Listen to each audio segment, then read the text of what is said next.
avec Arnaud, c'est qu'il est professeur de physique, poète, écrivain, donc je peux constater que les chiffres et les lettres vont quand même ensemble. C'est plutôt rare, hein? C'est pas surprenant, hein. Il y a des musiciens qui sont aussi physiciens et scientifiques, etc. Donc aujourd'hui, voilà, je vais vous parler un peu de ce livre qui est de la poésie, et j'ai écrit essentiellement de la poésie d'ailleurs.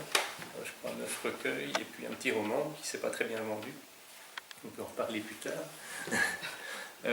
Et ce recueil-ci, donc de poésie, il s'appelle Aimant plus rémanence. Alors j'ai pas mis et, j'ai pas mis suivi de, j'ai mis plus parce que quand même il faut un peu de mathématiques là-dedans. Et c'est un recueil qui parle d'amour au singulier ou au pluriel, donc c'est un peu casse-gueule. Je vais peut-être vous lire quelques extraits. Donc la première partie qui s'appelle Aimant, c'est un recueil de quatrains en fait. Il y a 120 quatrains, qui ne sont pas spécialement rimés ou quoi que ce soit, mais ce sont des quatrains. Et donc je vais vous en lire d'abord le premier peut-être. T'aimer me ravit et me blesse, lorsque tu te dérobes c'est le soleil qui se cache, de guerre lasse je me résous à vivre d'un bouquet de rayons de lune. Un autre aussi un peu nostalgique. Tout est égal et pourtant différent. La floraison des magnolias, le parfum du tilleul, tout est égal et pourtant différent. Hier ton sourire, aujourd'hui ton absence. Alors il y a des choses un peu plus, peut-être un petit peu plus grivoises ou un petit peu plus osées. Alors je vais vous lire quoi par exemple.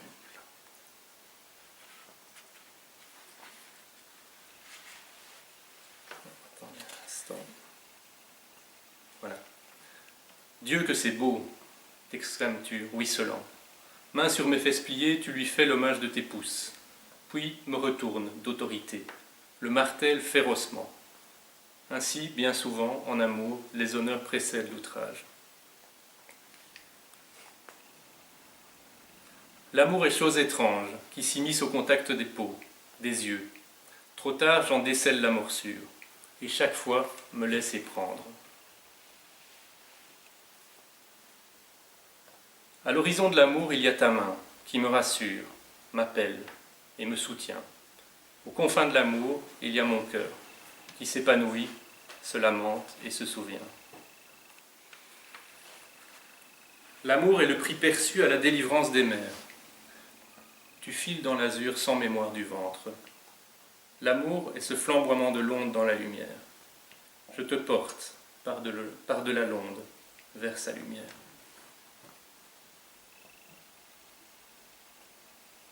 Je vais marcher beaucoup, car la marche réveille le corps. Elle lui rappelle le rythme de l'amour.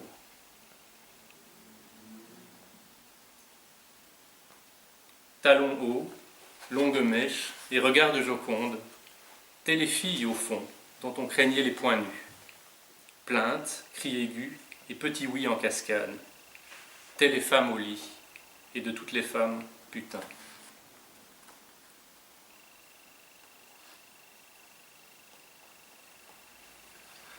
Des mornes dénudées, des cols où perlait la rosée, des forêts de bambous, des vallées buissonnières, des cataractes écumeuses et des sources de lait.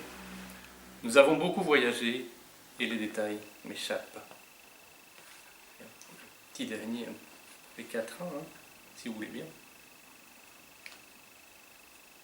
De ces jours, une ligne d'écume en équilibre instable sur les moires de l'œil, la brûlure et la mémoire de l'amour.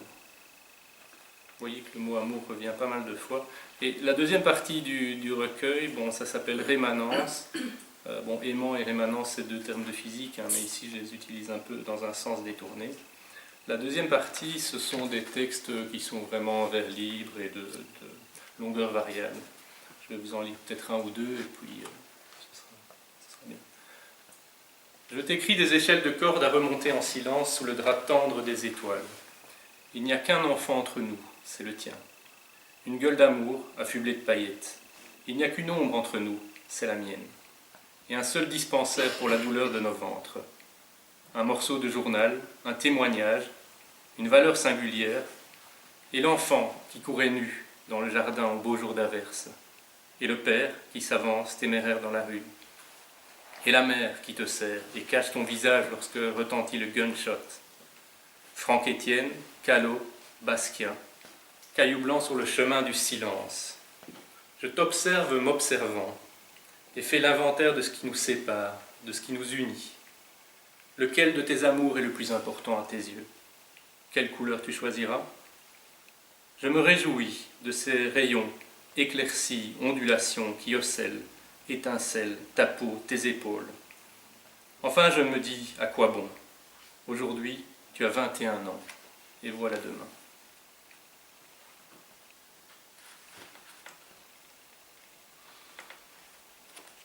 Alors, il y a une partie dans Rémanence qui s'appelle Port-au-Prince. J'ai pas mal de contacts avec Haïti. Et voilà le premier poème de cette partie-là. Au coin d'un chat, des étoiles glissant des yeux, mauves, dépenaillées mais nobles, tu me déshabilles de mots. Une lueur dans les mains offertes, j'imagine une lueur qui viendrait du cœur, je la vois. Ta peau, dans ta petite chambre au mur peint, vert carapace d'insectes coléoptères, vert, Hollywood virtuel, des peluches et un bâton. Une lueur, un fleuve, en sein de vie, en bouillonnement centrifuge. Voie lactée s'écoule lentement sur tes doigts fatigués.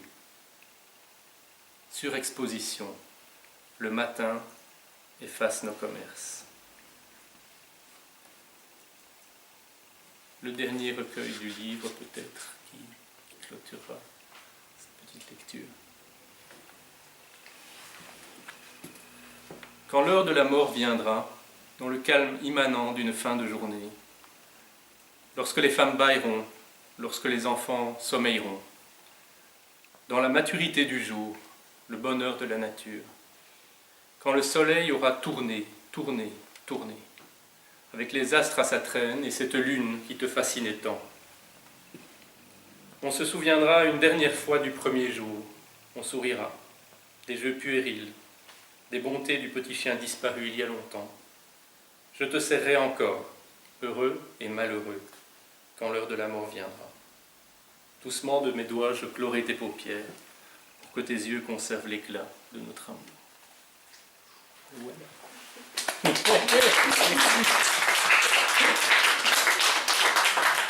Toi et le roman, parle-nous un peu de ta passion et de l'amour du roman.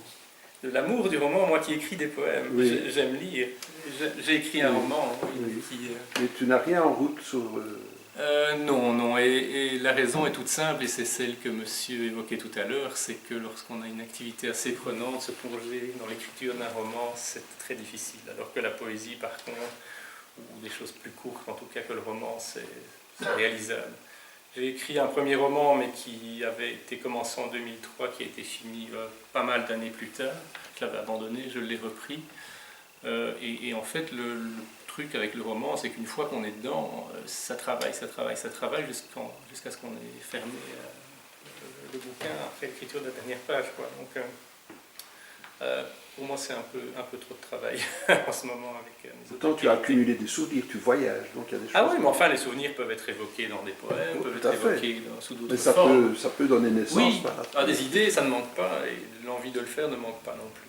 Alors peut-être je devrais changer de carrière, quoi. En tout cas, changer d'activité principale. Ta recherche d'un éditeur pour ce recueil, ça s'est passé comment? Donc ici, c'est un éditeur que j'ai connu par l'intermédiaire d'un ami poète qui s'appelle Watson Charles et qui est d'ailleurs haïtien et qui a publié un recueil chez lui. Et puis j'ai rencontré du coup l'éditeur au Marché de la Poésie de Paris. On a sympathisé, je l'ai vu 2 ans d'affilée et finalement je lui ai soumis ce livre aussi. Voilà. Donc ça s'est fait sans difficulté. Oui, il vient de sortir et je vais aller le présenter au Marché de la Poésie de Paris justement chez cet éditeur sur le stand 706 pour ceux qui veulent. Je te souhaite beaucoup de succès.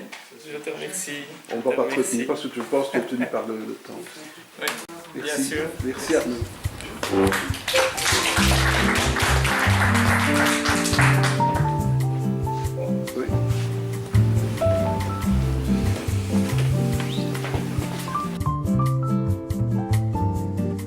You say, que o sol nunca vai